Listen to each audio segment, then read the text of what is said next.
तो बच्चों अपन स्टार्ट करते हैं। नेक्स्ट अपना जो टॉपिक है वो है laws of motion and friction. तो बच्चों फर्स्ट जो डिस्कशन होना चाहिए लॉज ऑफ मोशन से रिलेटेड,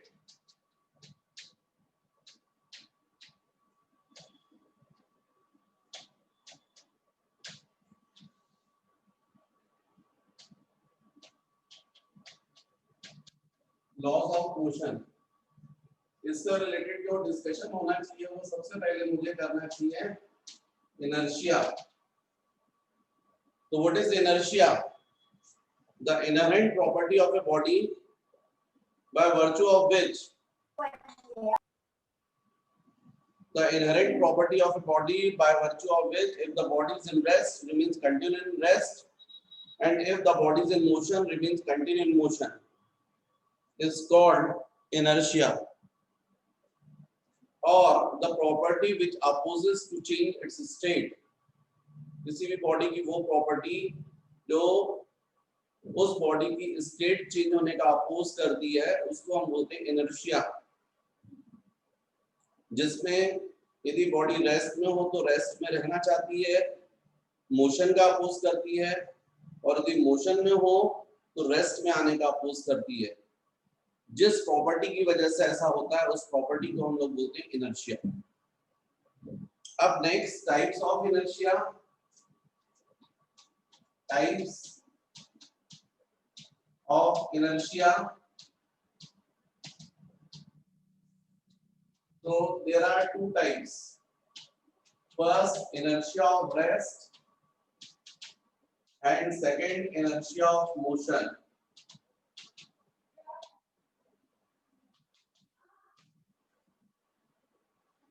प्रैक्टिकल एग्जांपल्स के थ्रू समझोगे तो जल्दी से आपको समझ में आ जाएगा what is inertia of rest. तो बच्चों जिस प्रॉपर्टी की वजह से बॉडी रेस्ट में रहना चाहती है उसको बोलते हैं हम इनर्शिया ऑफ रेस्ट, लेकिन जिस प्रॉपर्टी की वजह से वो मोशन में बने रहना चाहती है उसको हम बोलते हैं इनर्शिया ऑफ मोशन। तो प्रैक्टिकली भी अपन बात करें तो कुछ एग्जांपल्स हैं जिनके बेसिस पर आप इजीली इनर्शिया ऑफ रेस्ट को भी समझ सकते हैं और इनर्शिया ऑफ मोशन को भी। जैसे ब्लैंकेट है, ब्लैंकेट को जब आप स्टिक से बीट करते हो तो उससे जो पार्टिकल्स सेपरेट होते हैं वो इनर्शिया ऑफ रेस्ट की वजह से होते हैं। जब आप स्टिक से बीट करते हो तो ब्लैंकेट जो है वो मूव कर जाता है और जो पार्टिकल्स होते हैं डस्ट पार्टिकल्स वो इनर्शिया ऑफ रेस्ट की वजह से वहीं रहना चाहते हैं। दोनों के बीच में गैप हो जाता है, फिर डस्ट पार्टिकल्स के ऊपर जो ग्रेविटेशनल फोर्स लगता है उसकी वजह से वो डाउनवर्ड आने लगते हैं। कुल मिलाकर ब्लैंकेट से डस्ट पार्टिकल्स का सेपरेशन हो जाता है, तो इनर्शिया ऑफ रेस्ट की वजह से। यदि एक ग्लास ले लें आप, ग्लास के ऊपर एक कार्डबोर्ड रख दें, कार्डबोर्ड पर एक कॉइन रख दें और सडनली यदि आप कार्डबोर्ड को रिमूव करें तो प्रैक्टिकली आपको देखने मिलेगा कि जो कॉइन था वो ग्लास में गिर गया। वो गिरता है इनर्शिया ऑफ रेस्ट की वजह से, क्योंकि डेफिनेटली ये ग्लास था, ग्लास के ऊपर आपने कार्डबोर्ड कवर किया था, यहाँ कॉइन रखा था, तो कॉइन को सपोर्ट था कार्डबोर्ड का, लेकिन जैसे ही आपने सडनली कार्डबोर्ड को सेपरेट किया वो तो चला गया, लेकिन ये कॉइन इनर्शिया ऑफ रेस्ट की वजह से वहीं रहा। लेकिन जब आपने कार्डबोर्ड ही हटा दिया, बेस अलग हो गया, तो ग्रेविटेशनल फोर्स की वजह से कॉइन जो है वो ग्लास में गिर गया। किसकी वजह से? इनर्शिया ऑफ रेस्ट की वजह से। विंडो है, ग्लास विंडो है, उसके ऊपर यदि आप रिवॉल्वर से बुलेट फायर करेंगे तो जहां पर एक्चुअली में बुलेट हिट करती है वहां होल हो जाता है, पूरा ग्लास क्रैक नहीं करता। क्योंकि आपने इतना टाइम ही नहीं दिया, बुलेट की स्पीड काफी हाई थी, जिस पर्टिकुलर पार्ट के ऊपर पड़ा वो तो मोशन में होके कट हो गया, बाकी पूरा ग्लास इनर्शिया ऑफ रेस्ट की वजह से वहीं रहा, इसलिए उसके ऊपर कोई इफेक्ट नहीं पड़ा। ट्रीज में आप लोग देखते हैं फ्रूट्स वगैरह लगे रहते हैं, आप लोग स्टोन से थ्रो करते हैं, पत्थर मारते हैं, तो जो फ्रूट्स है जो टहनी से वो लटके रहते हैं, उसके ऊपर जब पत्थर पड़ता है, स्टोन पड़ता है, तो वो प्लग हो जाता है, टूट जाता है और फ्रूट जो है वो नीचे गिरता है। उसका रीजन ये हुआ कि वो इनर्शिया ऑफ रेस्ट की वजह से फ्रूट तो वही बना हुआ था, केवल जो आपने टहनी थी जिस पर मारा वो जरूर टूट गया स्टोन की वजह से, और फ्रूट जो था वो इनर्शिया ऑफ रेस्ट की वजह से नीचे था, ग्रेविटेशनल फोर्स जो था उसने नीचे खींच लिया उसको। पर सबसे बड़ी एक एग्जांपल है जिससे दोनों ही कॉन्सेप्ट क्लियर होते हैं, इनर्शिया ऑफ रेस्ट भी और इनर्शिया ऑफ मोशन भी, वो है बस का एग्जांपल। प्रैक्टिकली आपने देखा होगा कि जो बस होती है उसमें सारे पैसेंजर्स बैठे रहते हैं, और जैसे ही ड्राइवर बस को मूव करवाता है, सडनली एक्सीलेटर देता है, तो पैसेंजर्स का हेड जो है वो बैकवर्ड जाते हैं इनर्शिया ऑफ रेस्ट की वजह से। क्योंकि जैसे ही ड्राइवर बस को एक्सीलेटर देता है, सडनली बस मूव करती है, तो पैसेंजर्स के बॉडी का लोअर पार्ट जो सीट के कांटेक्ट में है, वो बस के मोशन में आने से मोशन में हो जाता है, लेकिन हेड जो रहता है वो इनर्शिया ऑफ रेस्ट की वजह से बैकवर्ड जाता है। इसी तरीके से जब बस मोशन में होती है और जब ड्राइवर सडनली ब्रेक लगाता है, तो सारे पैसेंजर्स के हेड फॉरवर्ड जाते हैं, वो due to inertia of motion होता है। क्योंकि जब बस मोशन में होती है तो पैसेंजर्स की कंप्लीट बॉडी भी मोशन में होती है, लेकिन जैसे ड्राइवर सडनली ब्रेक लगाता है तो पैसेंजर्स की बॉडी का लोअर पार्ट जो सीट के कांटेक्ट में है वो रेस्ट में आ जाता है, और हेड जो होता है वो इनर्शिया की वजह से, इनर्शिया ऑफ मोशन की वजह से फॉरवर्ड चला जाता है। तो मेरे ख्याल से बच्चों ये इतने एग्जांपल्स मैंने दिए हैं, इससे आपको इनर्शिया प्रॉपर्टी समझ में आ गई होगी। मतलब इनर्शिया किसी भी बॉडी में वो प्रॉपर्टी होती है, नेचुरल प्रॉपर्टी होती है, जो बॉडी की स्टेट चेंज होने का अपोज करती है। इसके बाद बच्चों मुझे बताना चाहिए लॉ ऑफ इनर्शिया। हालांकि उसको लॉ ऑफ इनर्शिया भी बोलते हैं और Newton's first law of motion भी बोलते हैं, और सिंपल सा है, first law of motion, Newton's first law of motion, in the absence of external force. Next topic जो मैं डिस्कस कर रहा हूं आपसे वो है Newton's first law of motion, और ये सिंपल है, if f is equal to 0 then v is equal to constant।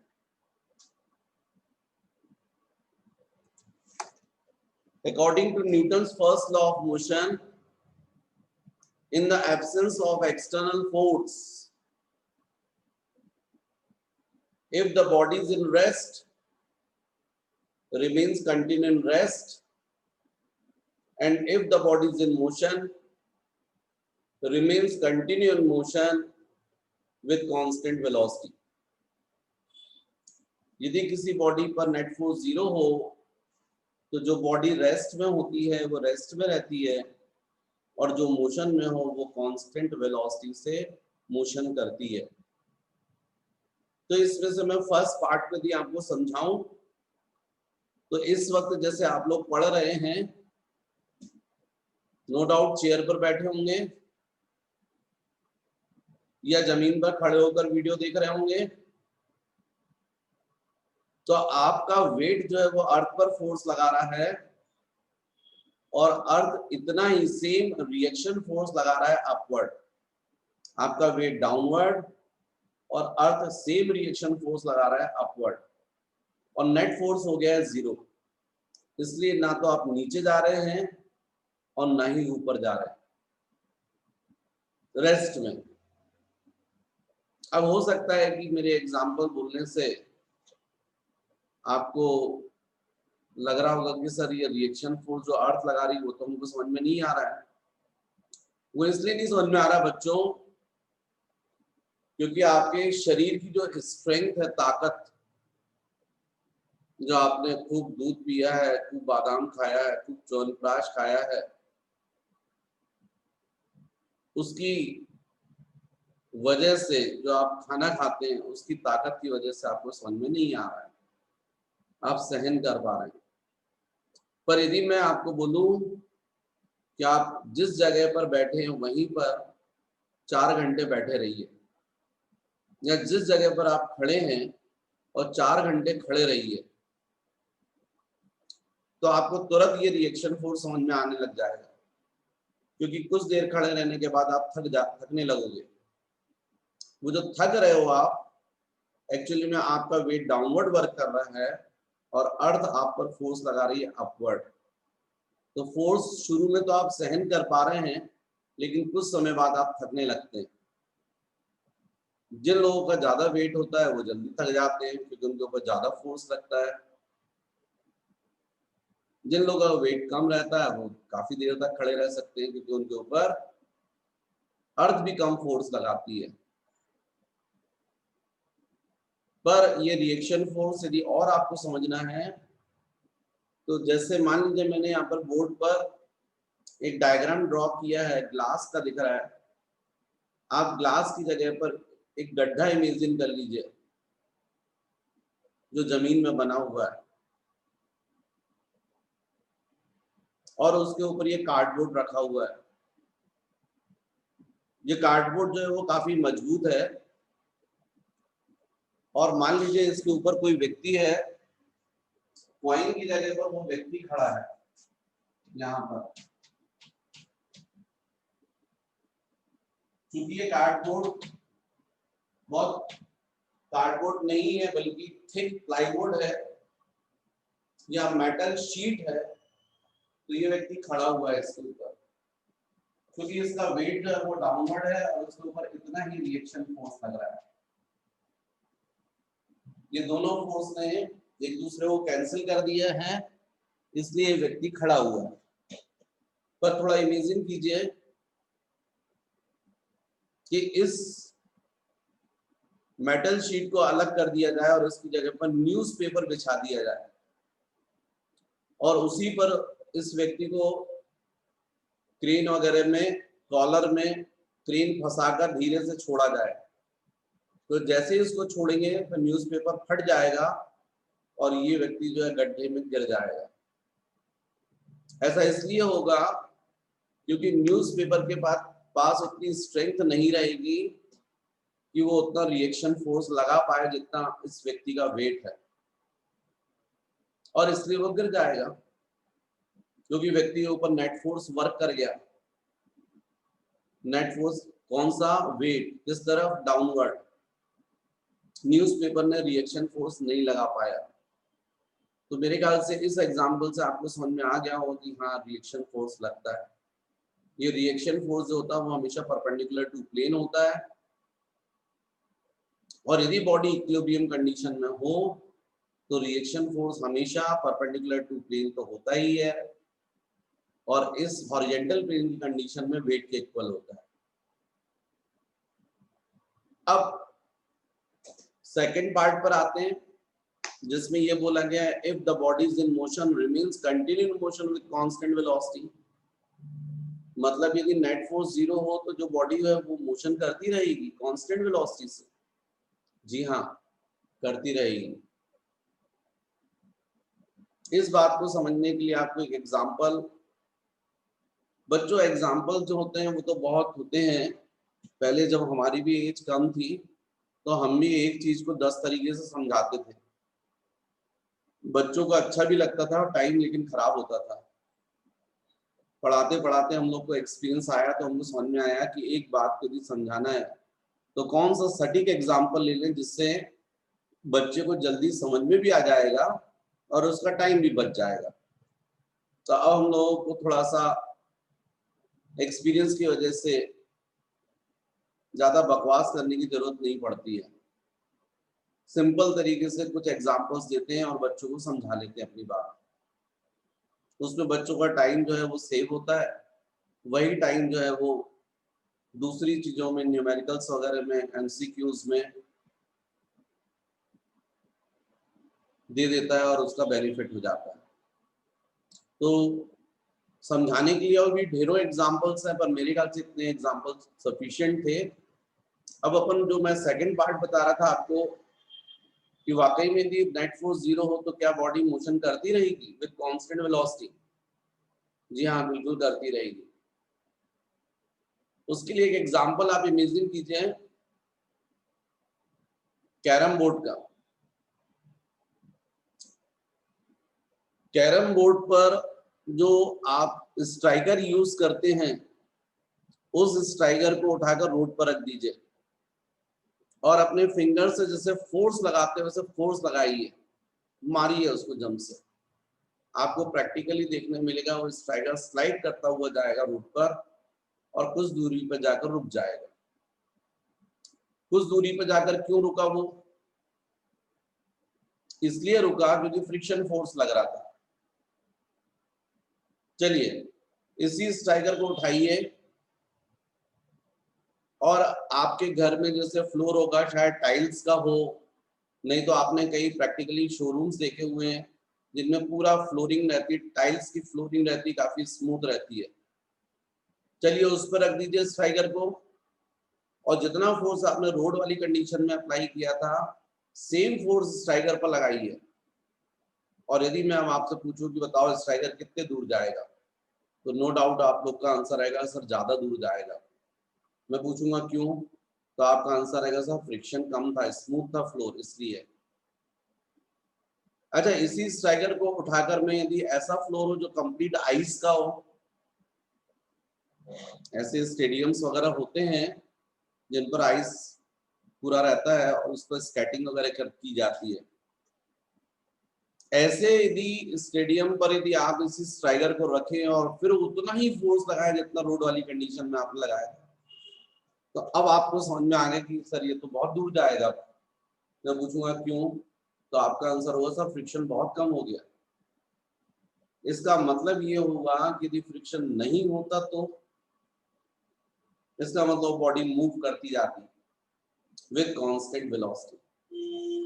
तो इस एग्जांपल से बच्चों ये प्रूफ हो गया आपको कि यदि एक्सटर्नल फोर्स नेट फोर्स 0 हो तो जो बॉडी रेस्ट में रहेगी वो रेस्ट में रहेगी और जो मोशन करेगी वो करती रहेगी with constant velocity.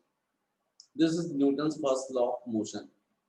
In the absence of external force, if the body is in rest, remains continue in rest, and if the body is in motion, remains continue in motion with constant velocity.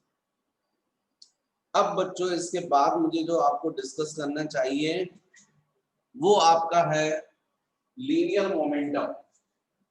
ये सब topic बच्चों आप लोग के पढ़े हुए हैं, केवल मैं आपको रिवाइज करवा रहा हूं और इतना रिवाइज करने के बाद अपन इजीली क्वेश्चंस कर सकते हैं। साथ ही साथ ये जब वीडियो आपके पास रहेगा, जब आप कॉम्पिटिटिव एग्जाम्स के लिए जाएंगे और यदि आप किसी चैप्टर का रिवीजन करना है तो आप क्विक रिवीजन कर सकते हैं। लेकिन बच्चों मैंने एक थोड़ा सा ये सोचा हुआ है कि इस वीडियो के जस्ट नीचे टाइटल के साइड में एरो, उस एरो को जब आप क्लिक करेंगे तो डिस्क्रिप्शन ओपन होगा, उसमें ये 11th के टॉपिक्स पर एमसीक्यू बुकलेट है, उसको डाउनलोड कर लीजिए। लॉज ऑफ मोशन के क्वेश्चंस आप कीजिए, आपके पास समय है आज का कल का, और आप तुरंत जितने भी आपके डाउट्स हैं उनको कमेंट बॉक्स में डाल दीजिए। जो जो आपके डाउट्स हैं मैं उनको नेक्स्ट क्लास में आपको सॉल्व करवाऊंगा। आज मैं थ्योरी करवा रहा हूँ, अब आपके पास मैंने टास्क दे दिया, मैं आपको मेहनत करवाऊंगा। अब आपसे आप मेहनत कीजिए, जो जो क्वेश्चंस के आंसर्स आपके नहीं आ रहे हैं या गलत आ रहे हैं या नहीं बन रहे हैं वो मुझसे पूछिए, तो वो मैं बताते जाऊंगा। तो मेरी बात को ध्यान से सुन लीजिए, कमेंट बॉक्स में आप डालिएगा जो जो क्वेश्चंस आपको नहीं, उनको मैं सॉल्व करवा दूंगा। तो बच्चों ये हुआ Newton's first law of motion. Next मुझे बताना चाहिए आपको linear momentum. What is linear momentum? तो सिंपल बच्चों, लीनियर मोमेंटम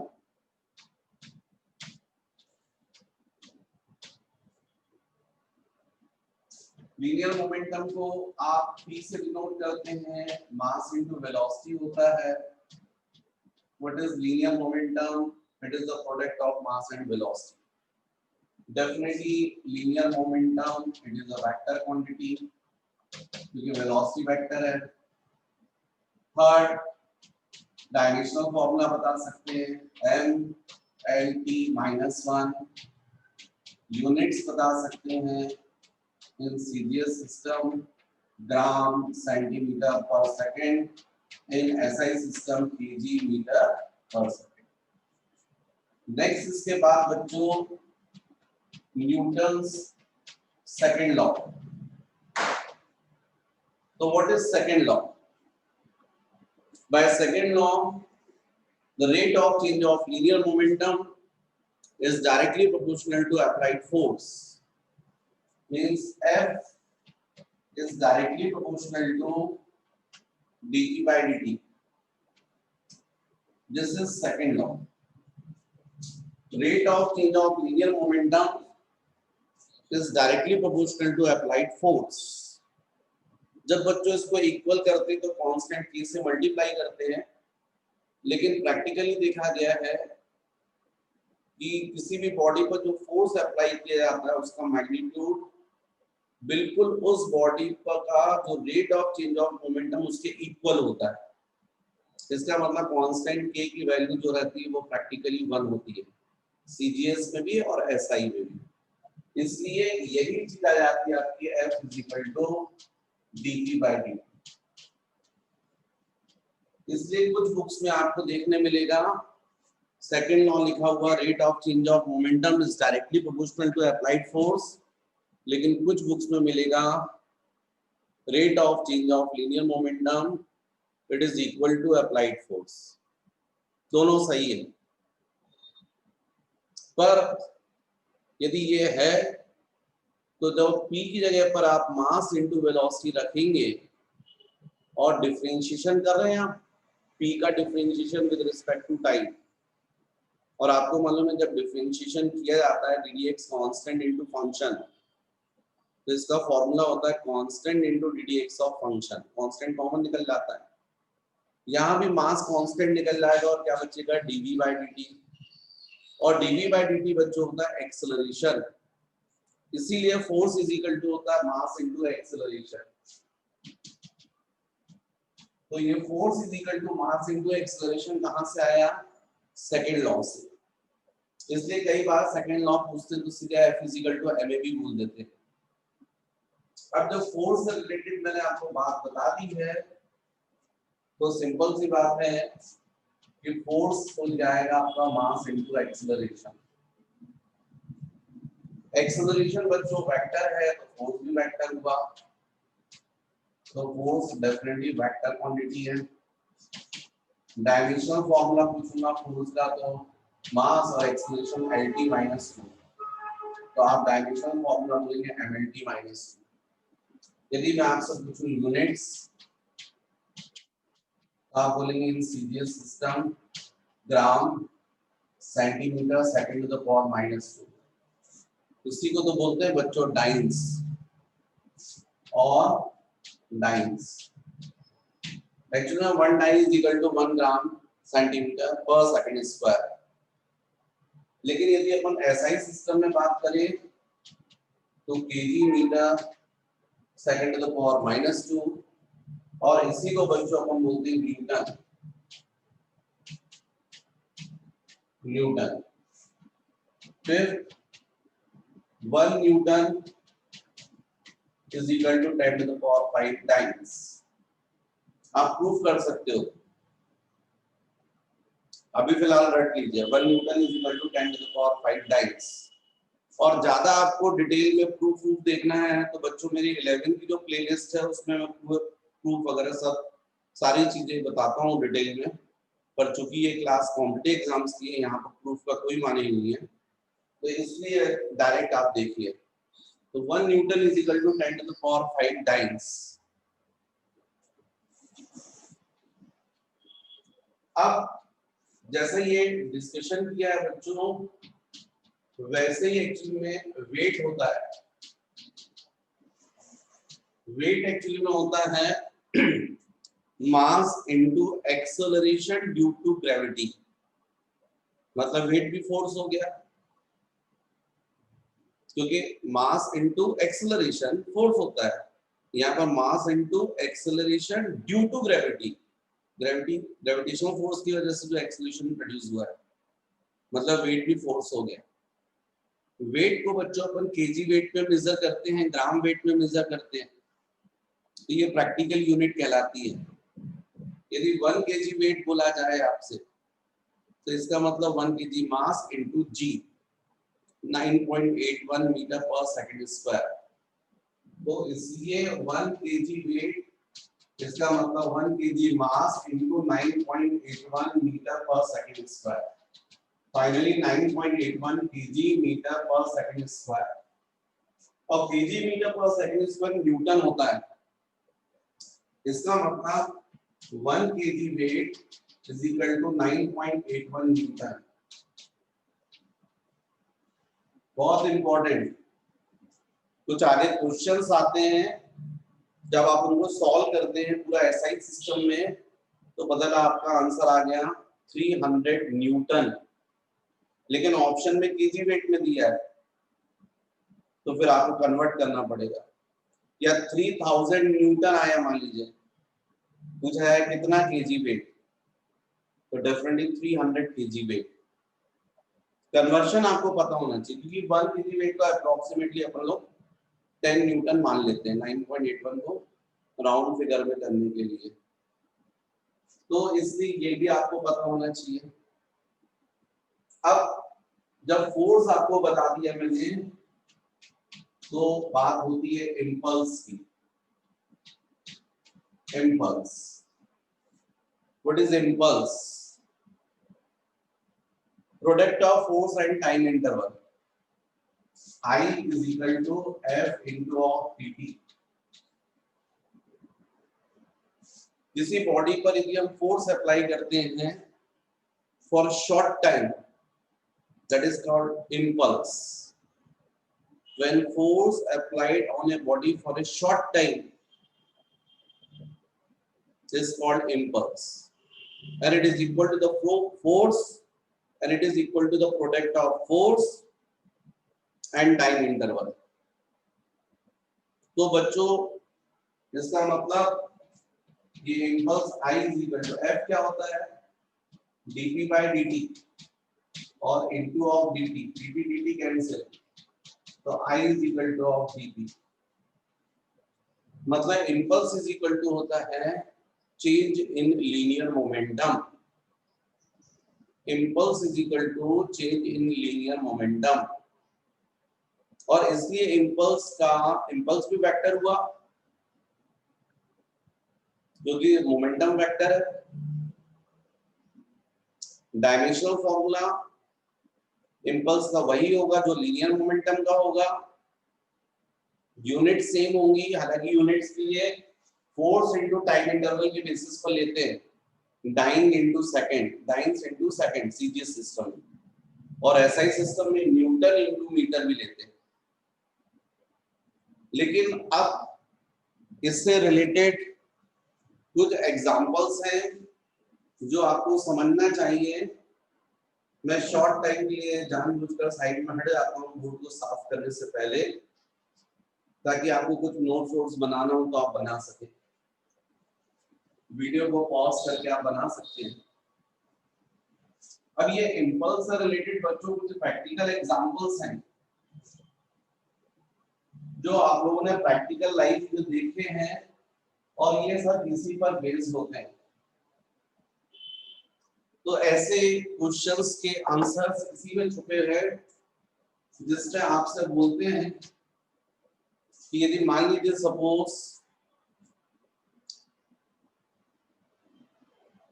कोई ग्लास है, उसको यदि आप कुछ हाइट से ड्रॉप करते हैं, या चाइनीज क्ले के कंटेनर्स हैं, कप हैं, उनको कुछ हाइट से आप ड्रॉप करते हैं और जैसे ही वो हार्ड फ्लोर पर गिरते हैं पीसेस में ब्रेक हो जाते हैं। लेकिन उन्हीं को यदि हम फोम पर यदि ड्रॉप कर दें तो नहीं टूटते, बच जाते हैं। रीजन इंपल्स से रिलेटेड है। या फिर जो क्रिकेट प्लेयर्स होते हैं जब कैच प्रैक्टिस करते हैं तो बॉल को पकड़कर हाथ को पीछे खींचते हैं, डायरेक्ट बॉल को नहीं रोकते, ऐसे सीधे सीधे नहीं रोकते, ऐसा पकड़कर पीछे करते हैं हाथ को। तो एक्चुअली में इसके आंसर्स इंपल्स के बेसिस पर हम लोग समझा सकते हैं, क्योंकि हम लोग को मालूम है impulse I is equal to dt और impulse F into of dt is equal to of dt। तो F is equal to dt final linear momentum initial upon time. अब आपको मालूम है आप फाइनली तो रोक रहे हो ना, यदि ग्लास कंटेनर को भी हार्ड फ्लोर पर गिरेगा तो फाइनली तो रुकेगा ना, मतलब फाइनल वेलोसिटी तो जीरो होगी, जस्ट फ्लोर से कॉलिजन के समय वेलोसिटी रहेगी, लेकिन कॉलिजन के बाद जो वेलोसिटी रहेगी जीरो हो जाएगी। क्रिकेट प्लेयर भी जब कैच प्रैक्टिस करता तो बॉल आएगी तो उसके पास में वेलोसिटी से आएगी, लेकिन हाथ से पकड़कर पीछे ले जाएगा तब भी फाइनल वेलोसिटी जीरो होगी, और यदि तुरंत रोकता है तो भी फाइनल वेलोसिटी जीरो होगी। तो इसका मतलब जब फाइनल वेलोसिटी जीरो हो रही तो फाइनल लीनियर मोमेंटम भी जीरो होना चाहिए। इसका मतलब ये जीरो हो गया, minus P1 upon dt। F is equal to minus P1 upon dt। P1 मतलब इनिशियल मोमेंटम, तो मास इनटू वेलोसिटी। अब आप समझिएगा, जब बॉल आ रही थी तब भी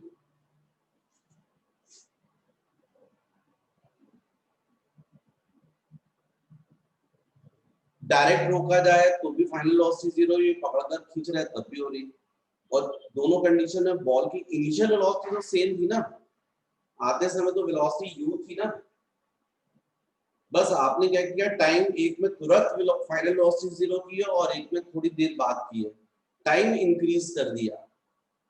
तो आपको टाइम कहां पर दिख रहा है? डिनोमिनेटर में,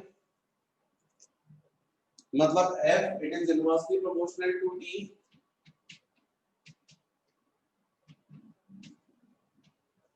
इसका मतलब यदि टाइम ज्यादा रहेगा तो फोर्स कम रहेगा, और जो फोर्स लगेगा वो ऑपोजिट डायरेक्शन में, मतलब फाइनल वेलोसिटी जीरो करने के लिए आपको जो फोर्स लगाना पड़ेगा वो u के अपोजिट डायरेक्शन में लगाना पड़ेगा। कितना फोर्स वो टाइम पर डिपेंड करेगा, टाइम कम रहेगा ज्यादा फोर्स लगाना पड़ेगा। मतलब ग्लास को जब आप कुछ हाइट से ड्रॉप करते हो फ्लोर पर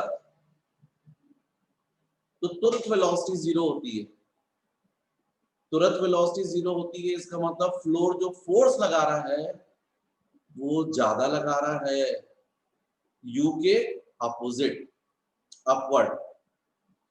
ज्यादा फोर्स लगता है, ग्लास बेयर नहीं कर पाता, पीसेस में ब्रेक हो जाता है। उसी ग्लास को जब हाइट से ड्रॉप करते हैं, फोम पर जब गिरता है तो उसमें घसता जाता है, फाइनल वेलोसिटी जीरो होती है पर कुछ टाइम लग जाता है, टाइम इंक्रीज हो गया तो फोर्स डिक्रीज हो गया, जिसको ग्लास बेयर कर जाता है। ऐसे ही जब क्रिकेट प्लेयर्स कैच प्रैक्टिस करते हैं, यदि तुरंत बॉल को रोकेंगे तो वेलोसिटी तुरंत जीरो कर रहे हैं, शॉर्ट टाइम में जीरो कर रहे हैं। बॉल के ऊपर ज्यादा फोर्स लगाएंगे, बॉल भी बदले में ज्यादा रिएक्शन फोर्स लगाएगी, हाथ टूट जाएगा। लेकिन उसी बॉल को पकड़ कर यदि हाथ को पीछे खींचेंगे तो फाइनल वेलोसिटी जीरो तो की, पर टाइम इंक्रीज कर दिया। टाइम इंक्रीज कर दिया तो नो डाउट फोर्स डिक्रीज हो जाएगा, कम फोर्स लगाना पड़ेगा। तो ऐसे क्वेश्चंस के जवाब जो हैं, आंसर्स, वो इम्पल्स पर बेस्ड है। इसके बाद बच्चों मुझे बताना चाहिए आपको Newton's third law of motion. दिखने में ये छोटे छोटे से आपको लॉस दिख रहे हैं, लेकिन जब आप क्वेश्चंस करेंगे, ऑब्जेक्टिव टाइप क्वेश्चंस आएंगे, तब आपको समझ में आएगा कि उनके आंसर्स इनके कॉन्सेप्ट पर बेस्ड जो घुमा देते हैं, वो बहुत कंफ्यूज करते हैं क्वेश्चंस। लेकिन यदि आप सोचना चाहते हैं तो इन्हीं कॉन्सेप्ट के बेसिस पर आंसर दे पाते हैं। तो वो है बच्चों third law of motion. Next, Newton's third law of motion. और ये थर्ड लॉ ये बोलता है F12 is equal to of minus of F21, या F12 plus F21 is equal to of 0.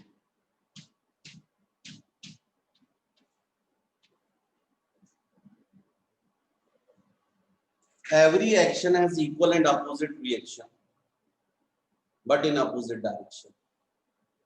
Her action की इक्वल और अपोजिट रिएक्शन होती है, सेम मैग्नीट्यूड। मतलब यदि आप स्विमिंग करना चाहते हैं तो वाटर को आपको पुल करना पड़ेगा बैकवर्ड, वाटर आपको पुश करेगा फॉरवर्ड। ज्यादा पुल करोगे ज्यादा पुश करेगा, फास्ट स्विमिंग करने लगोगे। अर्थ पर यदि आप चलना चाहते हो तो आपको अपने पैर के पंजों से अर्थ को धकेलना पड़ेगा पीछे की तरफ। अर्थ आप पर फोर्स लगाएगी फॉरवर्ड, आप चलने लगोगे। यही करते हो आप, चलने के लिए ऐसे ही करते हो, action reaction.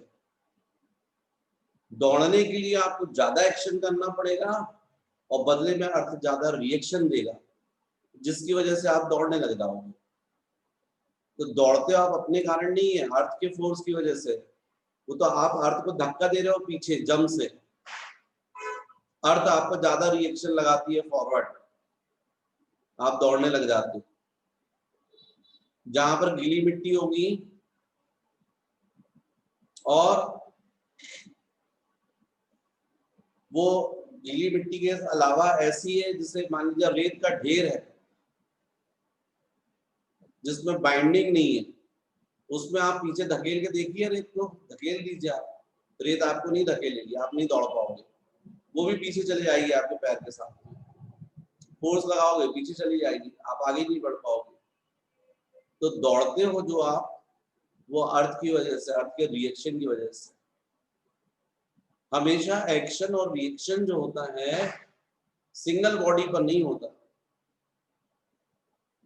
To different bodies पर होता है। फर्स्ट बॉडी सेकंड बॉडी पर एक्शन करती है, सेकंड फर्स्ट पर सेम रिएक्शन करती है अपोजिट डायरेक्शन में।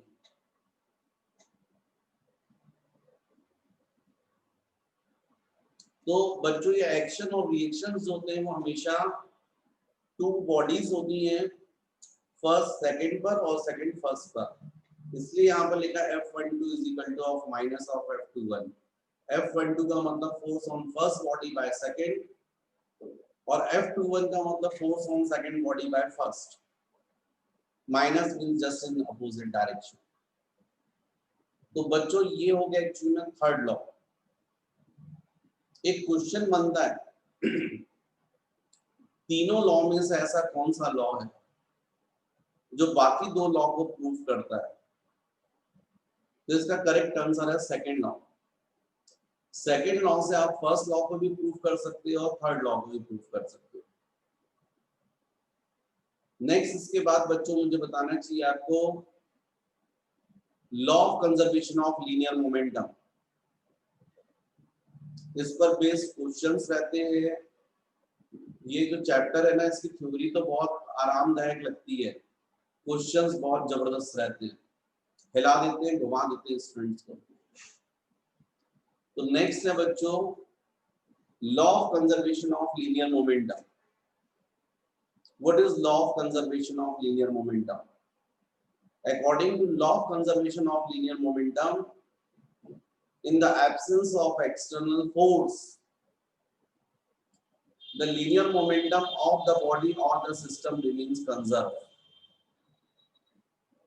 यदि किसी बॉडी पर नेट फोर्स 0 हो, एक्सटर्नल फोर्स एब्सेंट हो, तो जो बॉडी होती है या सिस्टम होता है उसका लीनियर मोमेंटम हमेशा कांस्टेंट रहता है। This is law of conservation of linear momentum. मतलब यहाँ पर जो मैंने डिस्कस किया आपको वो बता रहा हूं मैं आपको, law of conservation of linear momentum. If F is equal to 0, then P is equal to constant. यदि नेट फोर्स की 0 हो, यदि नेट फोर्स की वैल्यू बच्चों 0 हो, तो किसी भी बॉडी का लीनियर मोमेंटम या किसी सिस्टम का लीनियर मोमेंटम हमेशा कांस्टेंट रहता है। अब इस पर based recoil velocity of gun, तो बच्चों जिसकी एप्लीकेशन है जिसको अपन बोलते हैं रिकॉइल वेलोसिटी ऑफ गन।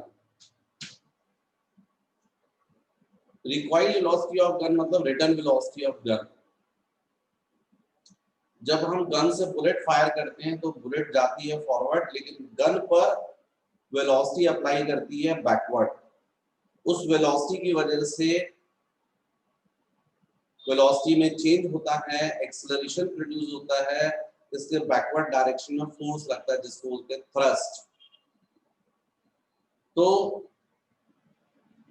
ये रिकॉइल वेलोसिटी ऑफ गन या हम लोग जो बुलेट फायर करते हैं वो भी एक्चुअली में law of conservation of linear momentum पर ही बेस्ड है। क्योंकि जब हम गन से बुलेट फायर करते तो कोई एक्सटर्नल फोर्स नहीं लगाते, ऐसा नहीं करते हम बाहर से कोई हैमर उठाया और फिर मारा और फिर फायरिंग होती है। एक सिंपल वो जो पिस्टन होता है उसको खींचा जाता है, उसके अंदर स्प्रिंग होता है, वो एक्चुअली में एनर्जी बुलेट को लगती है पिस्टन के थ्रू। मतलब जो कुछ भी होता है वो इंटरनल होता है, इंटरनल फोर्स लगता है, एक्सटर्नल फोर्स एब्सेंट रहता है। इसलिए total linear momentum before firing is equal to total linear momentum after firing. तो total linear momentum before firing कितना होगा? 0। भाई ना तो बुलेट के पास वेलोसिटी थी ना गन के पास वेलोसिटी थी। लेकिन आफ्टर फायरिंग तो बुलेट भी गई है u वेलोसिटी से और गन भी पीछे आई है v वेलोसिटी से। इसलिए बुलेट का लीनियर मोमेंटम हो जाएगा m इंटू यू, गन का हो जाएगा capital M into v। Small m mass of bullet, u velocity of bullet, capital M mass of gun, v velocity of gun. तो total linear momentum हो जाएगा mu plus capital M into v, और ये equate होगा जिससे 0 से, क्योंकि total linear momentum before firing is equal to total linear momentum after firing. फिर इसको सॉल्व करेंगे तो फॉर्मूला आता है v is equal to minus mu upon capital M।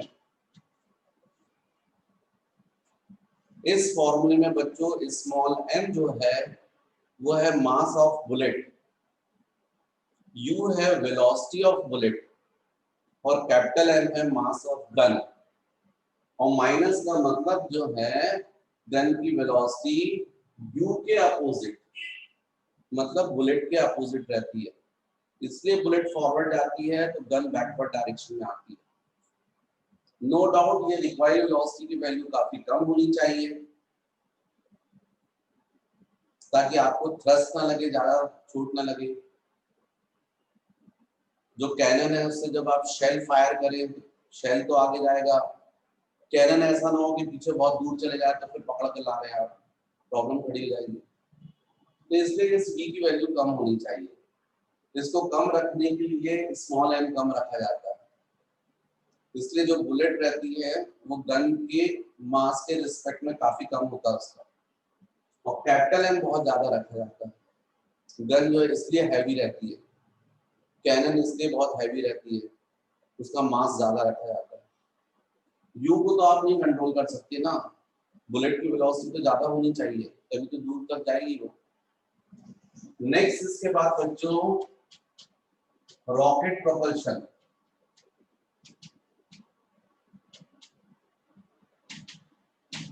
ये रॉकेट प्रोपल्शन जो है ये भी law of conservation of linear momentum पर बेस होता है। रॉकेट जब हम लॉन्च करते हैं तो किसी पर जब रॉकेट मूव करता रहता है, रॉकेट हमेशा मूव करता है वेरिएबल एक्सेलरेशन से, एक्सेलरेशन उसका बदलता है,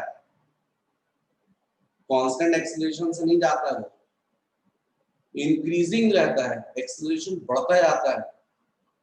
और रॉकेट के एक्सेलरेशन का जो फॉर्मूला होता है वो होता है acceleration a is equal to minus dm upon dt into u upon m0 minus dm upon dt into t। ये फॉर्मूला होता है रॉकेट के एक्सेलरेशन का। यहाँ पर dm by dt क्या है? ये बच्चों dm by dt rate of mass of exhaust gases, जो फ्यूल बर्न होकर बाहर निकल रहा है पर सेकंड। जब आपने रॉकेट को लॉन्च किया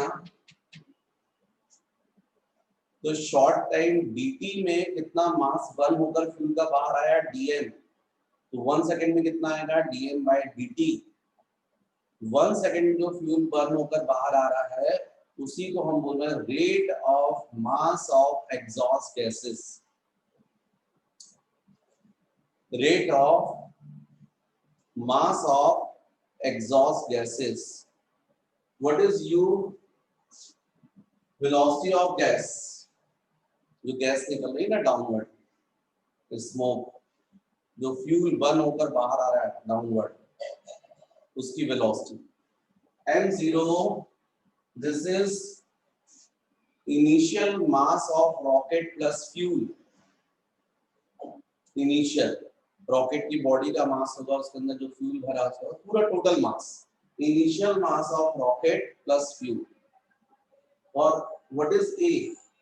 acceleration of rocket at time t, t time पर।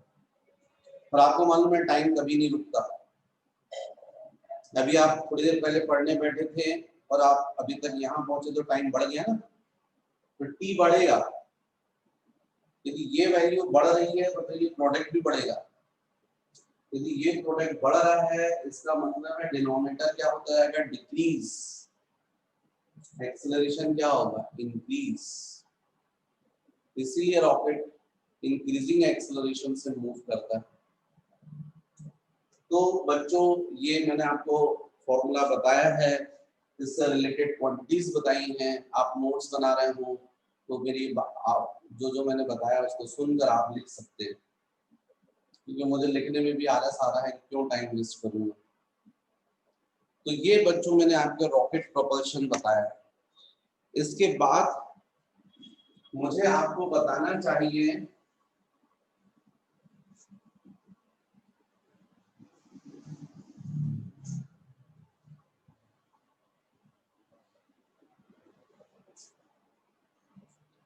फिक्टिशियस फोर्स और फिक्टिशियस एक्सेलरेशन, इसको सूडो एक्सेलरेशन भी बोलते हैं।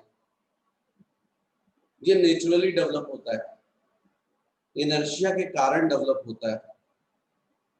जब बॉडी मोशन करती है फॉरवर्ड तो उसके जस्ट अपोजिट डायरेक्शन में जब बॉडी मूव करती है अपवर्ड तो उसके अपोजिट डायरेक्शन में जितना बॉडी का एक्सेलरेशन होता है उतना ही प्रोड्यूस हो जाता है। ऐसे एक्सेलरेशन को अपन बोलते हैं फिक्टिशियस एक्सेलरेशन और सूडो एक्सेलरेशन। इसका मैग्नीट्यूड बॉडी के एक्सेलरेशन के इक्वल होता है और जस्ट अपोजिट डायरेक्शन में, और इसलिए बॉडी के ऊपर एक फोर्स लगता है जिसको अपन बोलते हैं सूडो फोर्स और फिक्टिशियस फोर्स। मतलब जो फिक्टिशियस फोर्स मैं बोल रहा हूँ फिजिकल टू माइनस m/a होता है, जिसका डायरेक्शन हमेशा बॉडी के मोशन के जस्ट अपोजिट डायरेक्शन में होता है। अब देखो ये जो चीज मैं समझा रहा हूँ बहुत इजीली मैं आपको समझा सकता हूँ एक एग्जांपल से, और वो एग्जांपल है apparent weight of a body in A lift. apparent weight of body in lift. Apparent weight of a body in a lift.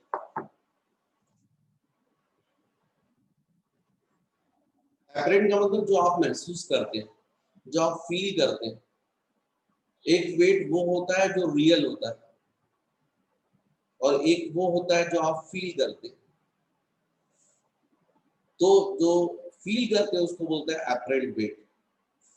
तो देखिए जैसे कोई लिफ्ट है वो मोशन कर रही है अपवर्ड विद एक्सेलरेशन a और आप उसके अंदर खड़े हैं, तो आप कैसा फील करेंगे?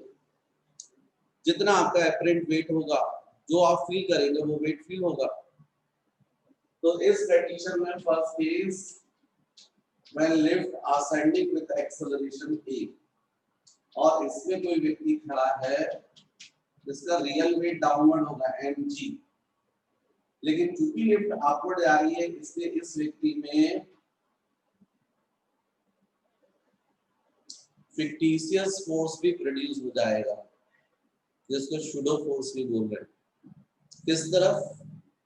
लिफ्ट के मोशन के अपोजिट।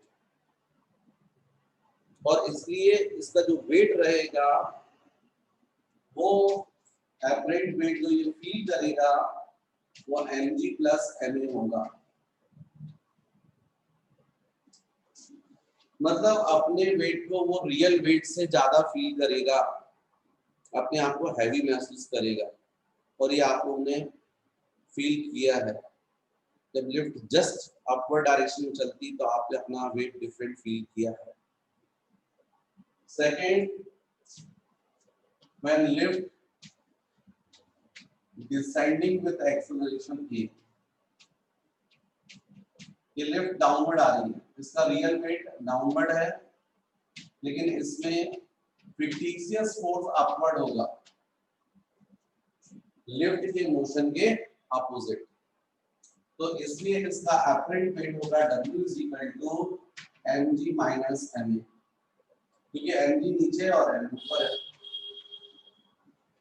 तो ये व्यक्ति कितना फील करेगा अपना वेट?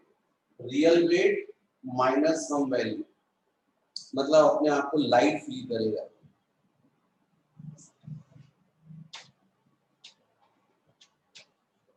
यदि लिफ्ट मूव कर रही है अपवर्ड या downward with constant acceleration, constant velocity, तो इसके अंदर जो व्यक्ति है वो अपना वेट कितना फील करेगा?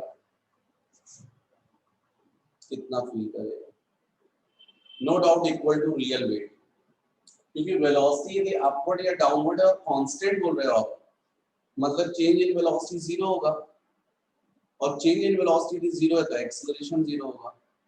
तो इसमें एक्सेलरेशन जो है लिफ्ट का जीरो है, इसलिए फिक्टिशियस एक्सेलरेशन भी जीरो होगा और फिक्टिशियस फोर्स भी जीरो होगा। सूडो एक्सेलरेशन भी जीरो होगा, सूडो फोर्स भी जीरो होगा, और इसका रियल वेट डाउनवर्ड है mg और उतना ही ये फील करेगा।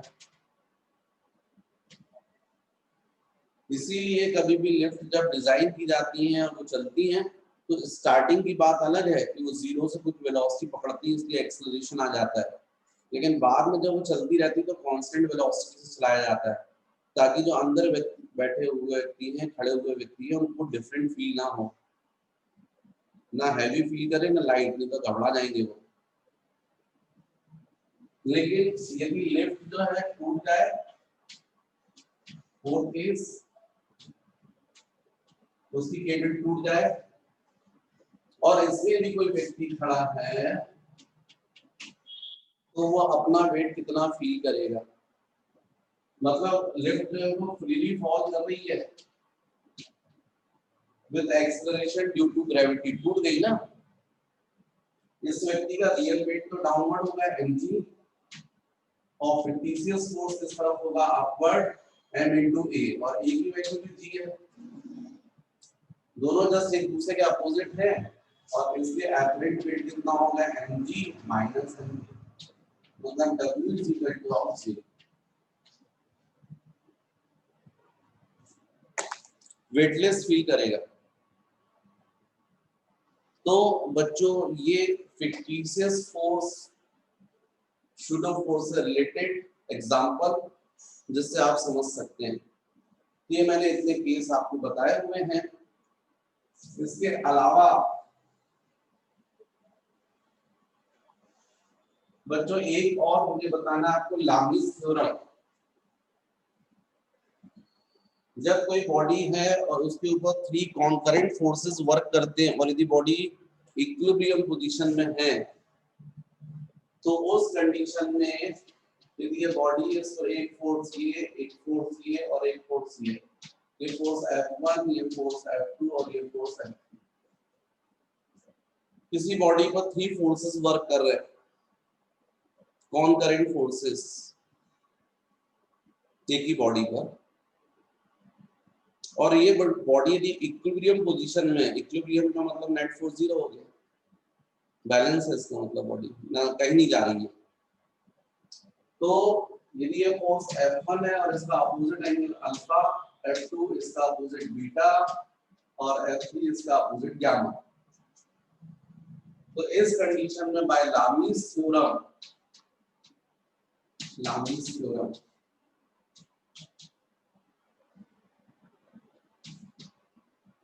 F1 upon sin alpha is equal to F2 upon sin beta is equal to F3 upon sin gamma होता है। इसकी हेल्प से अपन कुछ क्वेश्चंस को काफी फास्ट सॉल्व कर लेते हैं, कभी ये नहीं भी होगा तो भी कर लेंगे,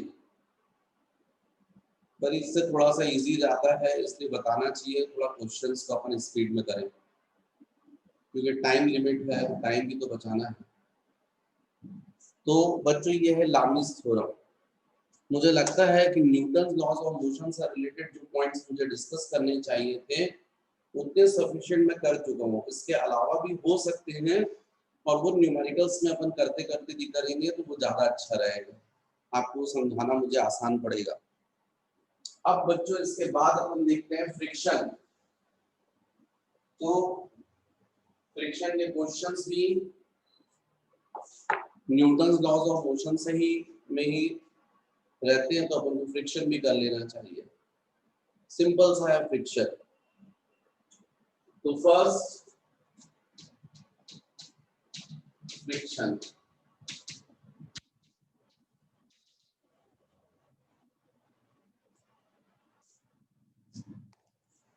पर ठीक है बच्चों, आप लोग को भी हैवी हो जाता है, मैं भूल जाता हूँ कि आप लोग भी हालत खराब हो जाती है लगातार पढ़ते, तो ठीक है फ्रिक्शन अपन नेक्स्ट वीडियो में कवर कर लेंगे। पर नेक्स्ट वीडियो यार फ्रिक्शन बहुत कम टाइम लगेगा, तो प्लीज आप लोग जो है जल्दी से क्वेश्चंस कीजिएगा और जितने डाउट्स हैं आपके कमेंट बॉक्स में डाल दीजिए, तो मैं आपको नेक्स्ट क्लास में नेक्स्ट वीडियो में फ्रिक्शन पढ़ाने के बाद वो क्वेश्चंस जो जितने आपके डाउट्स होंगे वो सॉल्व करवा दूंगा। जो बुकलेट है वो डाउनलोड कर लीजिए, मैं बार बार बता रहा हूँ, इसी के नीचे आपको टाइटल के नीचे डिस्क्रिप्शन होता है, टाइटल के साइड में एरो जो रहता है उसको जब आप क्लिक करते हैं तो वो डिस्क्रिप्शन ओपन होता है। एक बार आप बुकलेट डाउन कर लीजिए तो फिर बार बार आपको नहीं करना पड़ेगा। ओके बच्चों।